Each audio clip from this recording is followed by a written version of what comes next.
Hello students, कैसे हैं आप सब। आशा करती हूँ आप अच्छे होंगे और अच्छे से अपनी पढ़ाई कर रहे होंगे। मैं मोनिका रावत आपका स्वागत करती हूँ आईसीटी वर्चुअल क्लासरूम देहरादून। बच्चों, आज हम क्लास 7th का जो आपका सब्जेक्ट है साइंस, उसका चैप्टर हीट को कंटिन्यू करेंगे। तो बच्चों, लास्ट लेक्चर में हमने हीटिंग इफेक्ट या जो आपका हीट होती है, जो आपकी ऊष्मा होती है, वो किस तरीके से ट्रैवल करती है, ये हमने देखा था। इसके हमने दो वेज पढ़े थे, एक आपका कंडक्शन और दूसरा आपका कन्वेक्शन हमने पढ़ा था, और इसके बारे में हमने जाना।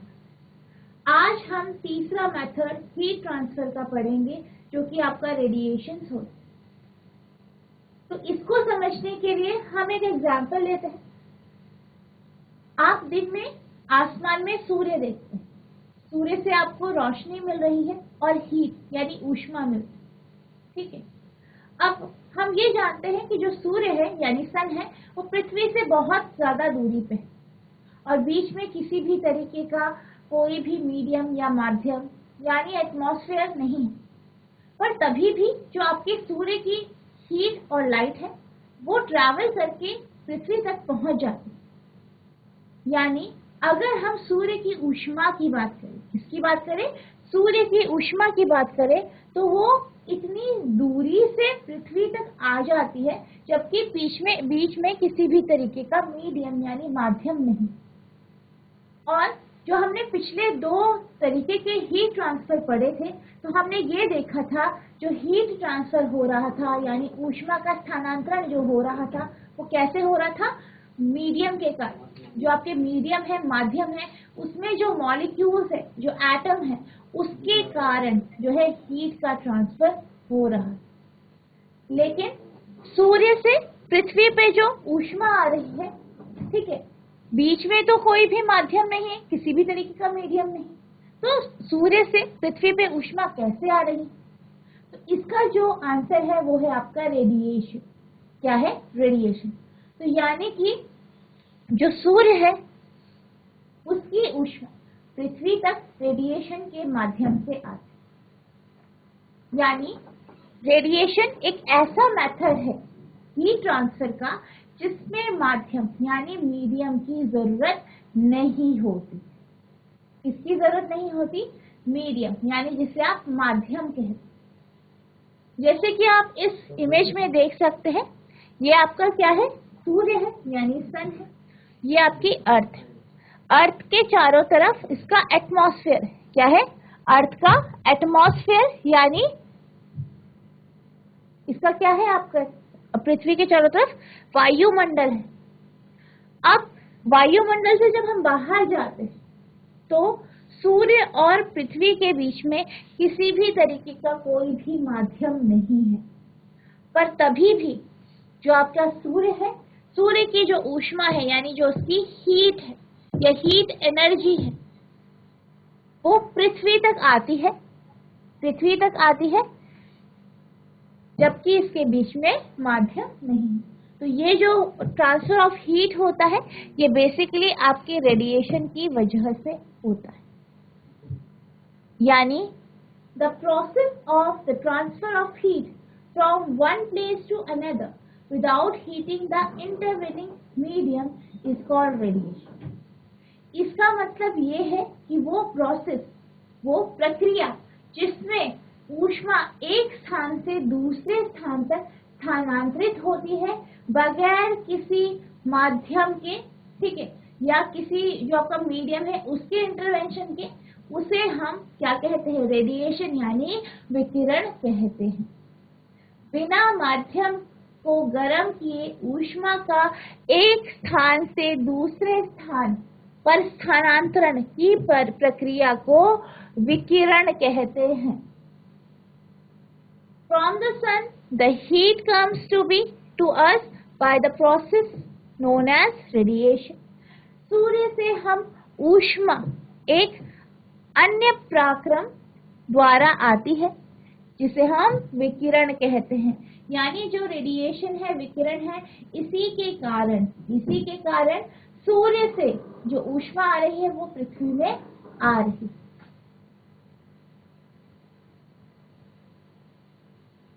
तो जैसे मैंने आपको बताया कि जो आपका रेडिएशन है ये एक ऐसा मेथड है हीट ट्रांसफर का, ऊष्मा स्थानांतरण का, जिसमें किसी भी तरीके का मीडियम यानी माध्यम की जरूरत नहीं होती है। और ये आपका एक ऐसा प्रोसेस है, एक ऐसी प्रक्रिया है जिसमें आपका मीडियम जो है, माध्यम है जो है वो आपका प्रेजेंट भी हो सकता है और एब्सेंट भी, यानी आपका जो माध्यम है वो बीच में आपका हो भी सकता है और नहीं। The transfer of heat by radiation does not require any medium. विकिरण द्वारा ऊष्मा के स्थानांतरण में किसी माध्यम जैसे वायु अथवा जल की आवश्यकता नहीं होती है। यानी जब भी विकिरण होता है किसी भी माध्यम की, जैसे कोई वायु है, जल है, वाटर है, एयर है, इस तरीके के मीडियम की जरूरत नहीं होती है। It can take place whether a medium is present or not. माध्यम विद्यमान हो या ना हो, विकिरण द्वारा ऊष्मा का स्थानांतरण हो सकता है। यानी अगर मीडियम प्रेजेंट है, माध्यम प्रेजेंट है, तब भी आपका रेडिएशन के थ्रू हीट का ट्रांसफर हो सकता है। अगर नहीं है तभी भी आपका जो है हीट का ट्रांसफर हो सकता है।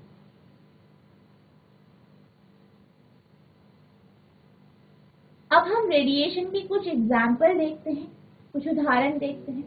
तो पहला हमारा उदाहरण है जो सूर्य से पृथ्वी पे जो आपका ऊष्मा आ रही है वो विकिरण के कारण यानी रेडिएशन के कारण आ रही है। इसी तरीके से जब आप आग जलाते हैं, ठीक है, और आग से आप क्या करते हैं, अपने हाथों को तापते हैं, तो जो आप हाथों को इस तरीके से जब तापते हैं आग से, तो ये भी जो आपका हीटिंग होती है वो आपकी रेडिएशन के मेथड के थ्रू होती है, यानी विकिरण के माध्यम से होती है। तो ये आपका रेडिएशन का एग्जाम्पल है।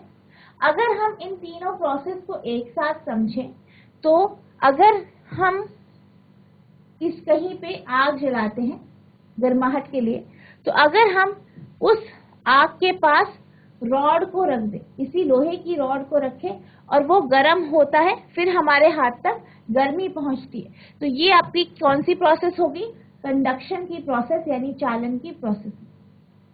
वहीं अगर हम जो आपका आग है, आग की लौ के ऊपर अगर हम हाथ रखें और गर्मी लें, तो ये जो प्रोसेस है, जिस प्रोसेस से हमारे हाथ गर्म हो रहे हैं, इसे हम कन्वेक्शन कहते हैं यानी संवहन कहते हैं। वहीं अगर हम साइड में, आग के साइड में थोड़ा दूरी पे हम अपने अगर हाथ सेके, तो ये जो हमें गर्माहट मिलती है, ये हमारी रेडिएशन यानी विकिरण के मेथड से हमें मिलती है। तो ये आपका कुछ एग्जाम्पल है आपके रेडिएशन के। तो जैसे हमने रेडिएशन की बात करी, तो जितनी भी बॉडीज हैं, यहाँ पे जितनी भी हॉट बॉडीज हैं, गर्म जो है पिंड है, वो सब विकिरण करते हैं, यानी वो सब रेडिएट करते हैं हीट। और जब भी वो रेडिएट करते हैं हीट को, ठीक है, तो वो किसी दूसरे ऑब्जेक्ट में या किसी दूसरी वस्तु पे पड़े। यानी सपोज कोई ऑब्जेक्ट है, ये कोई ऑब्जेक्ट है जो कि एक हॉट बॉडी है यानी गर्म पिंड है, ये क्या कर रही है, ये हीट को रेडिएट कर रही है। अब इससे हीट इस पिंड पे जा रहा है, तो क्या होगा, कुछ जो हीट होगी, कुछ ऊष्मा ये जो पिंड है वो एब्जॉर्ब कर लेगा। क्या करेगा, एब्जॉर्ब कर लेगा, और कुछ ये क्या कर देगा, आपका रिफ्लेक्ट कर देगा यानी परावर्तित कर देगा। तो जो हीट ये एब्जॉर्ब कर देगा, उसके कारण जो ये बॉडी है, ये ऑब्जेक्ट है, इसका जो तापमान है यानी टेम्परेचर है वो बढ़ जाए। जैसे फॉर एग्जाम्पल, अगर आप किसी आग के पास अपने हाथों को ले जाते हैं, अपने हाथ को गर्म करने, तो आप जब बाद में वहां से हाथ हटा देते हैं, तो आप क्या देखते हैं कि आपके हाथ गर्म हो गए, यानी जो आपके हाथ हैं उन्होंने हीट को एब्जॉर्ब किया। और इसके साथ साथ आपके हाथों ने कुछ क्वांटिटी हीट की या ऊष्मा की कुछ मात्रा को रिफ्लेक्ट भी किया है, यानी परावर्तित भी की। तो इस तरीके से कोई भी जो हॉट बॉडी है वो हीट को रेडिएट करती है, और जब वो हीट किसी ऑब्जेक्ट पे पड़ती है तो कुछ हीट एब्जॉर्ब हो जाती है और कुछ हीट रिफ्लेक्ट हो जाती है। All hot bodies radiate heat.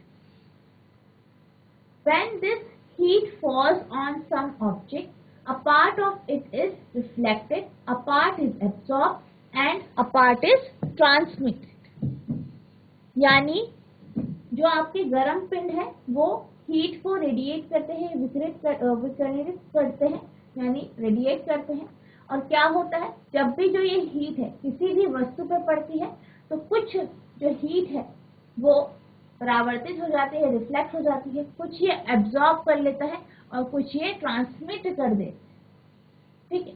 The temperature of the body increases due to absorb part of the heat.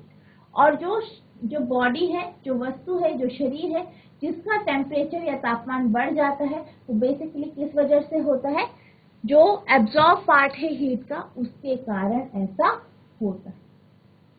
सभी गर्म पिंड विकिरणों के रूप में ऊष्मा विकिरित करते हैं। जब ये ऊष्मा विकिरण किसी अन्य वस्तु से टकराते हैं तो इनका कुछ भाग परावर्तित हो जाता है, कुछ अवशोषित हो जाता है और कुछ परागत हो जाता है। और जो आपका ऑब्जेक्ट है, वस्तु है, उसका जो हीट, जो उसका टेम्परेचर है वो किस वजह से बढ़ता है, जो एब्जॉर्ब पार्ट है हीट का, उसके कारण उसका टेम्परेचर यानी तापमान बढ़ता है।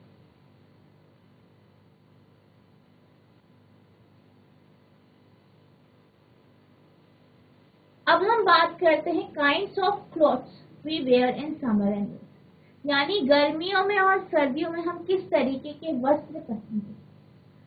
जैसे कि हमने इस चैप्टर के शुरुआत में बात की थी कपड़ों की, तो हमने क्या देखा था कि जो गर्मियां होती हैं यानी समर सीजन होता है, उसमें हम ज्यादातर कॉटन के कपड़े पहनना प्रेफर करते हैं, जो कि हल्के रंग के हम लेते हैं। वहीं जब हम सर्दियों की बात करते हैं, विंटर्स की बात करते हैं, तो विंटर्स में हम ज्यादातर डार्क कलर के या जो डीप कलर होता है, ठीक है, ऐसे कलर के कपड़े पहनना पसंद करते हैं।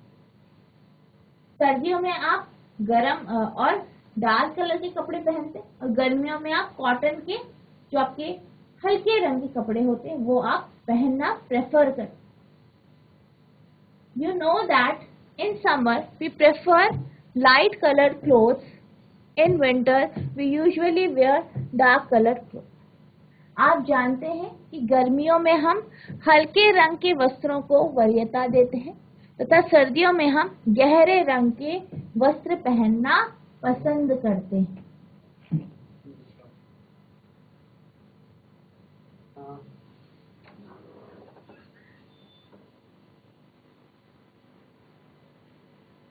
तो इस कॉन्सेप्ट को समझने के लिए कि हम गर्मियों में हल्के रंग के कपड़े क्यों पहनना पसंद करते हैं और सर्दियों में गर्म कपड़े क्यों पहनना पसंद करते हैं, इसके लिए हम एक एक्टिविटी करेंगे।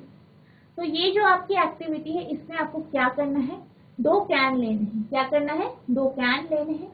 एक कैन को ब्लैक कलर से पॉलिश कर देना है और दूसरे को व्हाइट कलर से इस तरीके से इसकी सरफेस को पॉलिश कर। अब आपको क्या करना है, इसमें पानी भरना है और धूप में, दिन के टाइम धूप में आपको इन दोनों कैन्स को रख देना है और लगभग 1 से 2 घंटा आपको इन दोनों कैन्स को धूप में रखना है। क्या करना है, आपको 2 कैन्स लेने हैं, एक पे व्हाइट, एक की सरफेस को व्हाइट पेंट करना है, दूसरे की ब्लैक पेंट करना है और इनको आपको धूप में रखना है 1 से 2 घंटे के लिए। अब 1 से 2 घंटे बाद जब आप इन दोनों वेसल का, इन दोनों बर्तन या इन दोनों कैन का पानी का टेम्परेचर देखेंगे तो आपको ये दिखाई देगा कि जो आपका काला कैन है, यानी वो कैन जिसकी सरफेस हमने काली करी हुई है, ब्लैक कलर की करी है, उसका पानी आपको गर्म महसूस होगा। वहीं अगर हम बात करें जो आपका व्हाइट सरफेस वाला कैन है, इसका जो पानी है वो आपका इस बर्तन यानी काली सरफेस वाले वेसल के या कैन के पानी से आपको ठंडा महसूस हो। तो इससे हमें क्या पता चला? इससे हमें ये पता चला कि जो डार्क कलर का वेसल है, क्योंकि वो डार्क है, ठीक है, डार्क कलर का है, इसलिए उसने हीट को एब्जॉर्ब किया। क्या किया है? एब्जॉर्ब किया है, जिस कारण इसका पानी गर्म हो। इसी तरीके से आप दूसरी एक्टिविटी कर सकते हैं। आपको क्या करना है? गर्म पानी लें और दोनों कैंस में, इन दोनों कैंस में गर्म पानी को रख देना है। अब आपको क्या करना है? इन दोनों कैंस को 1 से 2 घंटे के लिए आपको छांव में रखना है। इसमें रखना है, छांव में रखना है। अब आपको क्या करना है? 1 से 2 घंटे के बाद इन दोनों का पानी का टेम्परेचर ऑब्जर्व करना है। क्या करना है? इन दोनों के पानी का टेम्परेचर को ऑब्जर्व करना है, देखना है।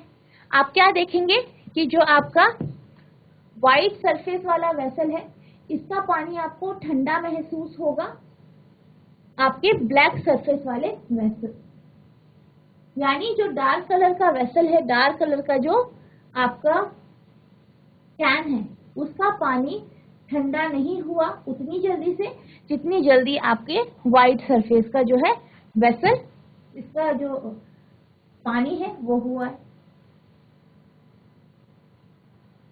तो इससे हमें क्या पता चला? इससे हमें ये पता चला कि जो आपका ब्लैक कलर का जो वेसल है, ठीक है, उसने क्या किया है? जब हमने उसे धूप में रखा, उसने हीट को एब्जॉर्ब कर, क्या किया? हीट को एब्जॉर्ब किया, जिस कारण जो काला वेसल है या डार्क कलर का वेसल है, उसका पानी हमें गर्म लगा। किसके कंपैरिजन में? व्हाइट कलर के वेसल या कैन के कंपैरिजन। वहीं अगर हम व्हाइट कलर के जो वेसल की बात करें या कैन की बात करें या बर्तन की बात करें, उसने क्या किया है? जो हीट है उसे रिफ्लेक्ट किया, यानी परावर्तित। तो बिल्कुल ऐसे ही जो है हमारे कपड़े भी काम करते हैं। हमारे कपड़े भी क्या करते हैं? जो डार्क कलर के कपड़े होते हैं या ब्लैक या डार्क कलर के जो कपड़े होते हैं, ये क्या करते हैं? हीट को, या जो सन की हीट है, सूर्य की ऊष्मा है, उसे एब्जॉर्ब करते हैं, यानी अवशोषित करते हैं। वहीं अगर हम बात करें हल्के रंग के कपड़ों की, तो जो आपके हल्के रंग के कपड़े होते हैं, ये हीट को रिफ्लेक्ट करते हैं। क्या करते हैं? रिफ्लेक्ट करते हैं, यानी परावर्तित करते हैं। यही कारण है कि जब हम गर्मियों में हम हल्के रंग के कपड़े पहनते हैं, क्योंकि गर्मियों में बहुत ज्यादा गर्म होता है और हमें ऐसे कपड़ों की आवश्यकता है जो कि इस हीट को रिफ्लेक्ट कर सके, यानी हमारे शरीर को ज्यादा गर्मी न लगे। इसलिए हम गर्मियों में हल्के रंग के कपड़े पहनना प्रेफर करते हैं। अगर हम गर्मियों में डार्क कलर के कपड़े पहनेंगे तो हमें ज्यादा गर्मी लगेगी, क्योंकि आपके जो डार्क कलर के कपड़े होते हैं वो हीट को, यानी ऊष्मा को अवशोषित करते हैं, यानी एब्जॉर्ब करते हैं। इसी तरीके से अगर हम सर्दियों की बात करें, सर्दियों में हम डार्क कलर के कपड़े पहनना प्रेफर करते हैं। क्यों करते हैं? क्योंकि सर्दियों में ठंड होती है। ठंड होती है तो हमें क्या करना होता है? अपने शरीर को गर्म रखना होता है। तो इसलिए हम डार्क कलर के कपड़े पहनते हैं, ताकि जो हीट हमें हमारे चारों तरफ है वो हम एब्जॉर्ब कर सकें। हमारी जो कपड़े हैं वो एब्जॉर्ब करें, ताकि हमारी बॉडी या हमारा शरीर गर्म रहे। और हम लाइट कलर के कपड़े क्यों प्रेफर नहीं करते पहनना? क्योंकि ये क्या करता है? हीट को रिफ्लेक्ट कर देता है। तो आपने कई बार देखा होगा कि जब आप व्हाइट कलर के या सफेद रंग के कपड़े पहनते हैं तो आपको थोड़ा ठंड लगती है। अगर आप डार्क कलर के कपड़े पहनते तो आपको कंफर्टेबल महसूस होता, आपको गर्म लगता है सर्दी। तो यही कारण है कि हम सर्दियों में डार्क कलर के कपड़े पहनते हैं और गर्मियों में हल्के रंग के कपड़े पहनते हैं। Dark surfaces absorb more heat and therefore we feel comfortable with dark color clothes in winter. गहरे रंग के पृष्ठ अपेक्षाकृत अधिक ऊष्मा अवशोषित करते हैं, इसलिए सर्दियों में गहरे रंग के वस्त्र पहनना हमें सुखद लगता है। क्योंकि क्या होता है, डार्क कलर के कपड़े क्या करते हैं, एब्जॉर्ब करते हैं हीट को। यही कारण है कि हमें सर्दियों में डार्क कलर के कपड़े पहनना पसंद हो। Light coloured clothes reflect most of the heat that falls on them and therefore we feel more comfortable wearing them in summer.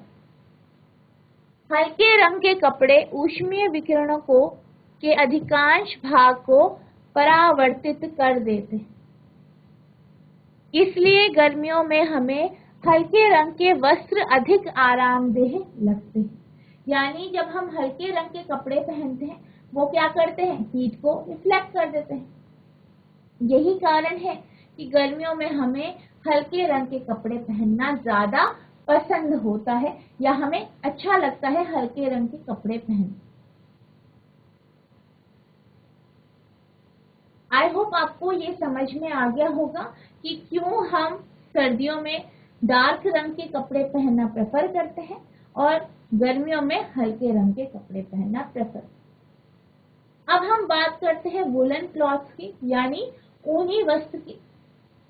तो जो आपके ऊनी वस्त्र होते हैं उनका उपयोग हम सर्दियों में करते हैं ताकि हमारा शरीर गर्म रहे। तो बेसिकली जो आपके ऊनी कपड़े होते हैं, ऊनी वस्त्र होते हैं, वो किस तरीके से काम करते हैं, किस तरीके से हमारे शरीर को गर्म रखते हैं, इसके बारे में हम बात करते हैं।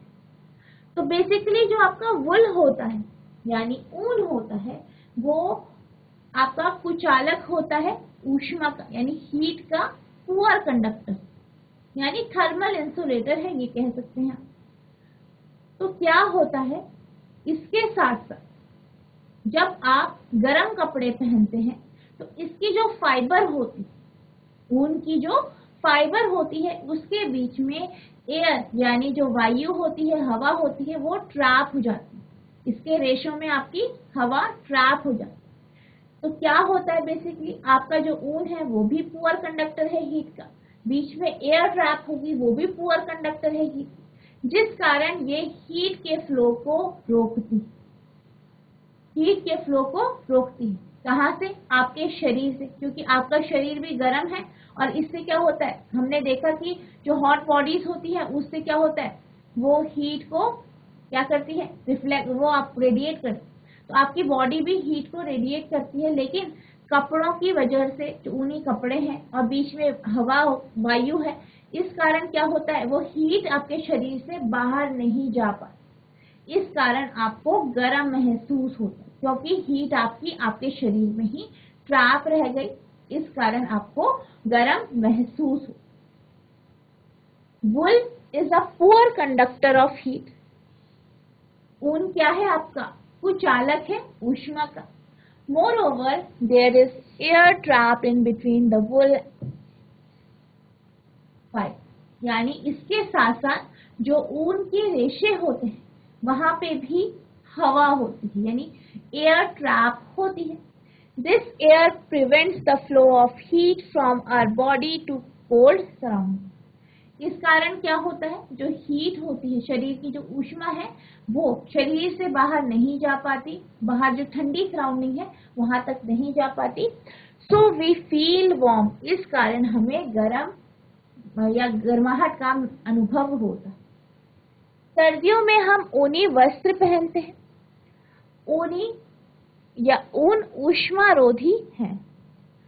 इसके अतिरिक्त ऊन के रेशों के बीच वायु फंसी होती है, यानी ट्रैप होती है।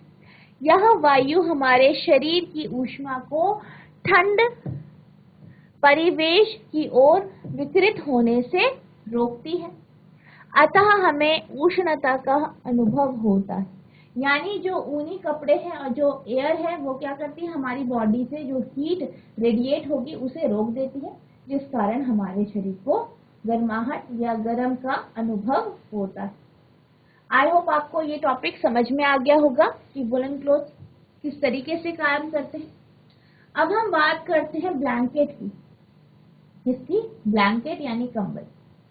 आपके पास दो तरीके की कंबल है, ठीक है, ठीक है, आपके पास दो तरीके की कंबल है। एक आपके पास मोटी कंबल है, दूसरी आपकी पतली कंबल। आपसे ये कहा गया है कि आपके पास एक मोटी कंबल है और 2 पतली कंबलें हैं, आपको किसमें गरम ज्यादा लगेगा, यानी आपकी बॉडी गरम किसमें ज्यादा लगेगी, ये आपसे पूछा गया है। तो अगर हम किसी सिंगल ब्लैंकेट की बात करें, एक सिंगल मोटी ब्लैंकेट की बात करें, तो अगर हम एक ब्लैंकेट की बात करें तो जब हम उस ब्लैंकेट को ओढ़ेंगे, उस कंबल को ओढ़ेंगे, तो हमारे शरीर और उस कंबल के बीच में एक एयर की लेयर बन जाएगी, ठीक है। और जो कंबल है वो भी आपका क्या है, पुअर कंडक्टर है हीट का। तो क्या होगा, आपके शरीर से जो है ऊष्मा बाहर नहीं जा पाएगी, बाहर रेडिएट नहीं हो पाएगी। इसी तरीके से अगर हम डबल कंबल की बात करें तो आपने क्या किया, 2 कंबल लेती, वो भी पतली पतली। तो आप जानते हैं कंबल तो आपका पुअर कंडक्टर है हीट का। आपने 2 कंबल ली है, 1 कंबल 2 कंबल, 2 कंबलें हैं। अब आपकी जो बॉडी है, यहाँ पे आपकी क्या है, बॉडी है, आपका शरीर है।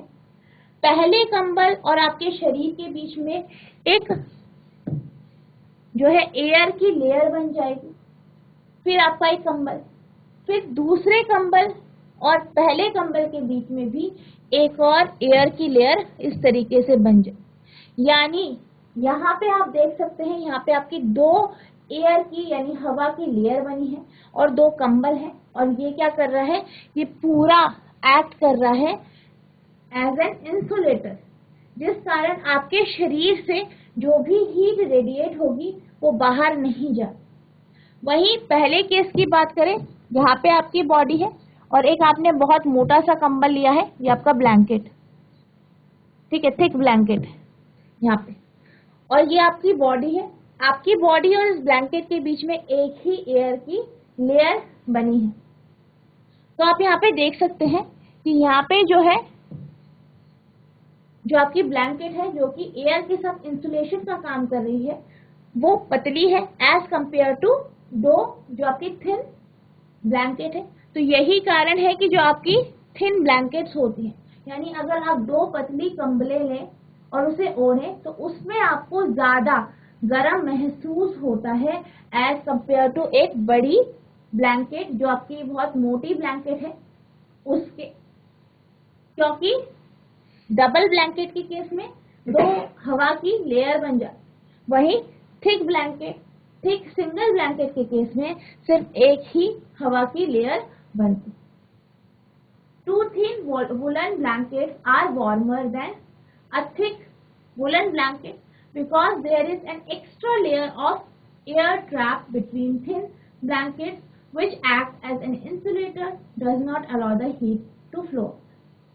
यानी मोटे ऊनी कंबल की तुलना में 2 पतले ऊनी कंबल अधिक गर्म होते हैं, क्योंकि पतले कंबलों के बीच हवा की एक अतिरिक्त परत फंस जाती है या फंसी रहती है, जो एक कुचालक का काम करती है और शरीर की गर्मी को बाहर नहीं जाने। यानी जो आपकी 2 ब्लैंकेट, 2 पतली ब्लैंकेट है, उसमें एक एक्स्ट्रा, जैसे कि हमने डिस्कस किया, एक एक्स्ट्रा आपकी हवा की लेयर जो है बन जाती है, जिस कारण हमें 2 पतली ब्लैंकेट से गर्म महसूस होता है एज कंपेयर टू आपका जो एक सिंगल मोटा ब्लैंकेट है उसके कंपेयर। तो यही कारण है आपके जो 2 पतले ब्लैंकेट है उसमें आपको गर्म महसूस हो। आई होप आपको ये टॉपिक समझ में आया होगा। तो बच्चों, अब आपका जो चैप्टर है हीट, वो आपका कंप्लीट हो चुका है। इस चैप्टर को हमने अच्छे से पढ़ा है, अच्छे से समझा है। अब हम क्या करेंगे, इसके क्वेश्चन आंसर और एक्सरसाइज के क्वेश्चन डिस्कस करेंगे। तो आज का जो आपका पहला क्वेश्चन है वो आपका ये है, state similarities and differences between laboratory thermometer and the clinical thermometer.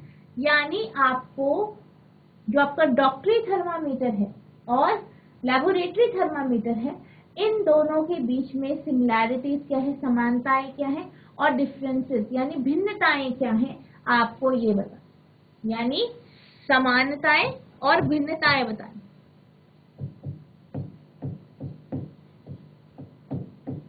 और भिन्नताएं।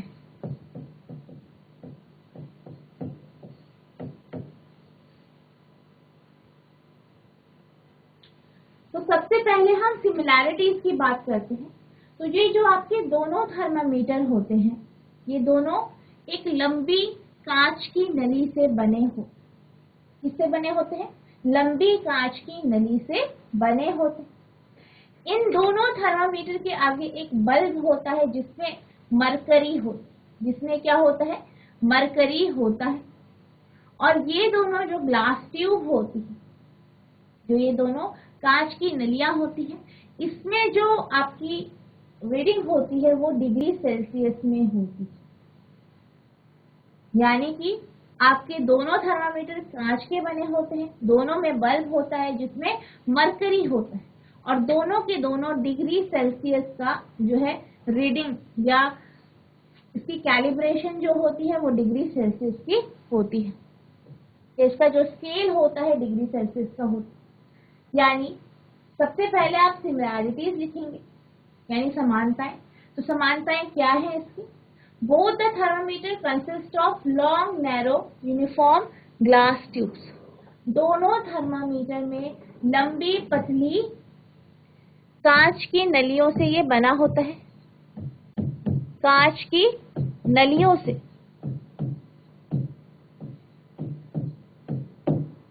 ठीक है, कांच की नलियों से ये बना होता है। Both have bulb at one end. दोनों ही थर्मामीटर पे बल्ब होता है एक सिरे पे। Both contain mercury. दोनों में क्या होता है? पारा होता है। दोनों के बल्ब में पारा होता है। ठीक है, पारा होता है। Both uses Celsius scale on the glass tube. दोनों कांच की नलियों में सेल्सियस स्केल का यूज किया जाता है। अब हम बात करते हैं इसके डिफरेंसेस की। इसकी बात करते हैं, डिफरेंसेस की बात करते हैं। तो भिन्नताओं की अगर हम बात करें कि इन दोनों में क्या क्या भिन्नता है, तो पहली ये है कि जो आपका क्लिनिकल थर्मामीटर होता है उसका उपयोग हम जो है ह्यूमन बॉडी के टेम्परेचर को मेजर करने के लिए करते हैं। यानी जो मानव शरीर है उसके टेम्परेचर को, उसके तापमान को मापने के लिए करते हैं। वही लेबोरेटरी थर्मामीटर जो होता है उसको आप और चीजों के जो टेम्परेचर होते हैं उन्हें मापने के लिए उसका उपयोग करते हैं। क्लिनिकल थर्मामीटर जो होता है उसकी जो रीडिंग होती है या उसका जो कैलिब्रेशन है, उसका जो स्केल है वो 35 डिग्री सेल्सियस से 45 डिग्री सेल्सियस की रेंज का होता है। वही लेबोरेटरी थर्मामीटर का जो स्केल होता है वो -10 डिग्री सेल्सियस से 110 डिग्री सेल्सियस होता है। जो आपका क्लिनिकल थर्मामीटर होता है उसमें एक किंक होता है। ठीक है, इसमें आपके जो क्लिनिकल थर्मामीटर होते हैं उसमें आपके किंक होता है, जबकि आपके लेबोरेटरी थर्मामीटर में किंक नहीं होता है।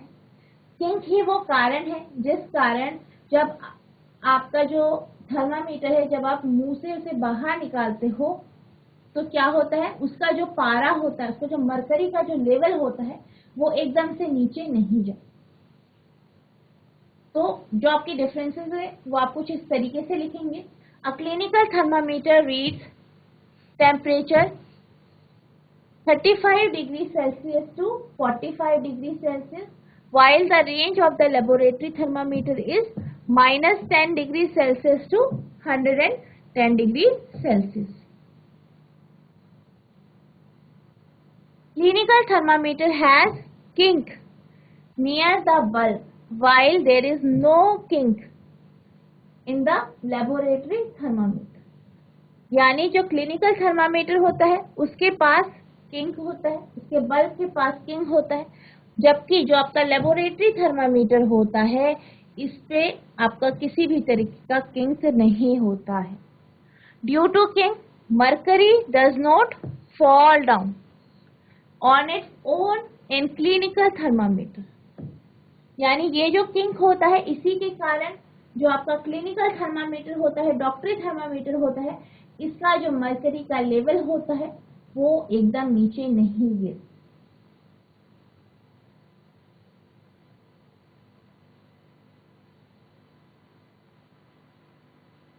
नेक्स्ट आपका जो क्वेश्चन है वो आपका ये है, give two example each of conductor and insulator. यानी आपको चालक और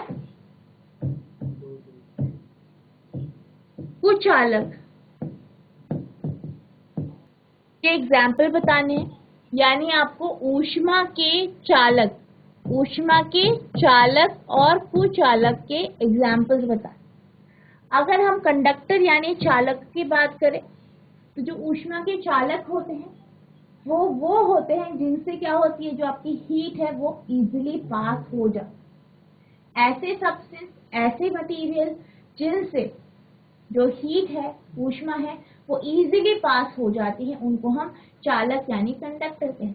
जैसे आपका आयरन, स्टील, एल्यूमिनियम। तो हमने यहाँ पे एल्यूमिनियम और आयरन का एग्जाम्पल लिया है। नेक्स्ट आपका इंसुलेटर है। इंसुलेटर यानी कुचालक। अगर हम इंसुलेटर यानी कुचालक की बात करें तो ये एक ऐसे मटेरियल होते हैं जो जिनसे हीट यानी ऊष्मा पास नहीं हो, ये ऊष्मा को, हीट को अपने से पास होने नहीं देते हैं। तो इसके जो एग्जाम्पल है वो आपके हैं प्लास्टिक और वुड। ठीक है, प्लास्टिक और वुड, लकड़ी और प्लास्टिक इसके एग्जाम्पल है। तो इस तरीके से आप इस क्वेश्चन का आंसर लिखेंगे।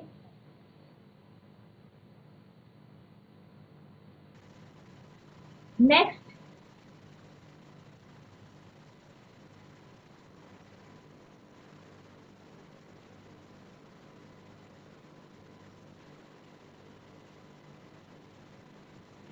नेक्स्ट है आपका फिल इन द ब्लैंक्स। यानी आपको रिक्त स्थानों की पूर्ति करनी है। इसमें आपको कुछ कथन दिए जाएंगे, उसमें ब्लैंक्स होंगे, रिक्त स्थान होंगे जिनको आपको भरना है।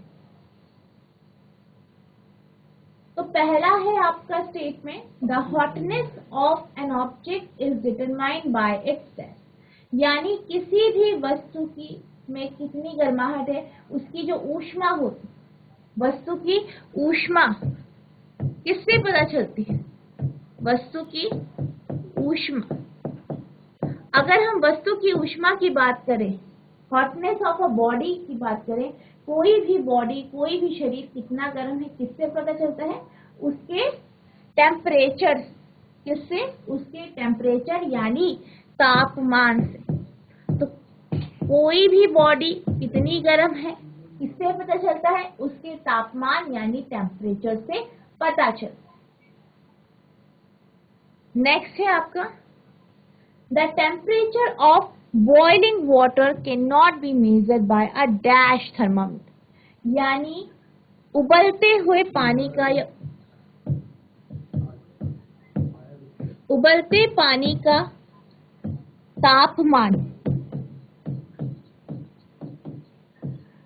हम कौन से थर्मामीटर से नहीं मापते?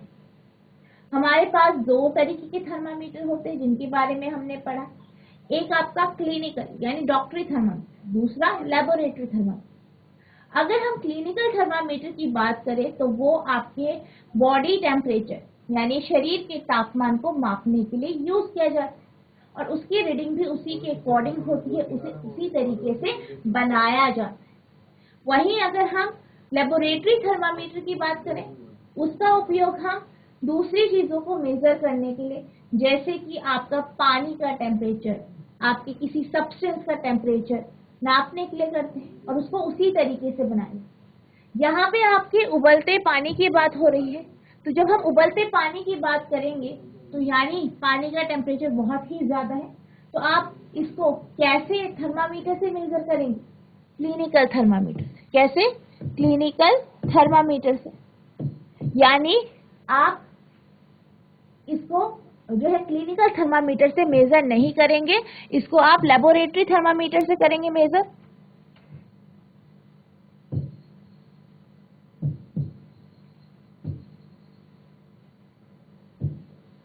क्लिनिकल थर्मामीटर से आप इसे मेजर नहीं करेंगे, लेबोरेटरी थर्मामीटर से आप इसे मेजर करेंगे। क्योंकि जो आपका क्लिनिकल थर्मामीटर होता है वो आपकी बॉडी के टेम्परेचर को मेजर करने के लिए बनाया जाता है, और यहाँ पे हम पानी के टेम्परेचर की बात कर रहे हैं क्योंकि बहुत ज़्यादा होता है, इसलिए हम इसे लेबोरेटरी थर्मामीटर से मेजर करेंगे। यानी जो आपके पास ये स्टेटमेंट है, इसमें आपसे ये कहा गया है कौन सा ऐसा थर्मामीटर है जिसका उपयोग हम जो है पानी, उबलते हुए पानी के टेम्परेचर को मापने के लिए नहीं करेंगे। तो आपका जो आंसर आएगा वो आपका क्लिनिकल है, यानी क्लिनिकल थर्मामीटर है, यानी डॉक्टरी थर्मामीटर।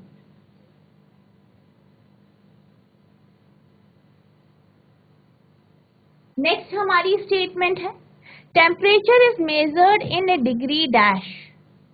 जो आपका तापमान होता है, टेम्परेचर होता है, उसे हम किसमें मेजर करते हैं, आपसे ये पूछा गया है। तो नॉर्मली हम इसको डिग्री सेल्सियस में मेजर करते हैं। किसमें मेजर करते हैं? डिग्री सेल्सियस में मेजर करते हैं। आपका जो नेक्स्ट स्टेटमेंट है वो आपका ये है no medium is required for transfer of heat by the process of dash. यानी जब भी ऊष्मा का स्थानांतरण होता है, हीट का ट्रांसफर होता है,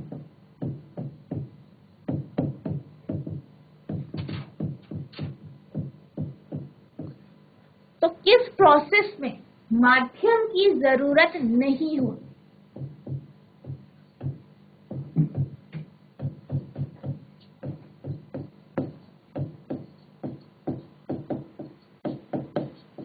आपसे ये पूछा गया है कि जब आपके पास माध्यम नहीं है तो किस तरीके से जो है ऊष्मा का स्थानांतरण होता है। अगर हम ऊष्मा के स्थानांतरण की बात करें, हीट के ट्रांसफर की बात करें, हमने 3 प्रोसेस पढ़ी।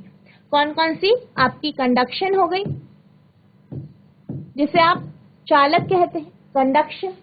दूसरी आपकी कन्वेक्शन, संवहन कहते हैं जिसे। और तीसरी है आपकी रेडिएशन, विकिरण। Conduction, convection and radiation. हमने कंडक्शन का एग्जांपल देखा, हमें क्या पता चला, इसमें जो है जो आपका हीट ट्रांसफर है वो मीडियम की वजह से हो रहा है। कन्वेक्शन में भी आपका मीडियम जो है, माध्यम जो है, इसके कारण आपका हीट का ट्रांसफर यानी ऊष्मा का स्थानांतरण हो। लेकिन अगर हम रेडिएशन की बात करें, विकिरण की बात करें, इस केस में आपको किसी भी तरीके के माध्यम की जरूरत नहीं होती है ऊष्मा के स्थानांतरण यानी हीट के ट्रांसफर। यानी जो आपका ये स्टेटमेंट है, इसका जो आपका आंसर होगा वो आपका होगा रेडिएशन। यानी no medium is required to या for transfer of heat by the process of radiation. तो बच्चों, मैं आशा करती हूँ जो मैंने आज आपको टॉपिक समझाए, रेडिएशन के बारे में बताया, कपड़ों के रंग के बारे में बताया कि क्यों हमें गर्मियों में हल्के रंग के कपड़े पहनना पसंद होता है और सर्दियों में डार्क रंग के कपड़े पहनना पसंद होता है। इसके पीछे कारण क्या है ये हमने समझा। इसके बाद हमने ये देखा कि जो आपके ऊनी कपड़े होते हैं वो किस तरीके से सर्दियों में हमें सर्दी से बचाते हैं या हमारे शरीर को गर्म रखने में मदद करते हैं। तो आई होप आपको ये टॉपिक समझ में आ गए होंगे और जो आज हमने क्वेश्चन आंसर और फिलअप्स देखे वो भी आपको समझ में आ गए होंगे। तो बच्चों, आज के लिए बस इतना ही। मिलते हैं आप नेक्स्ट सेशन में। तब तक के लिए thank you and have a nice day.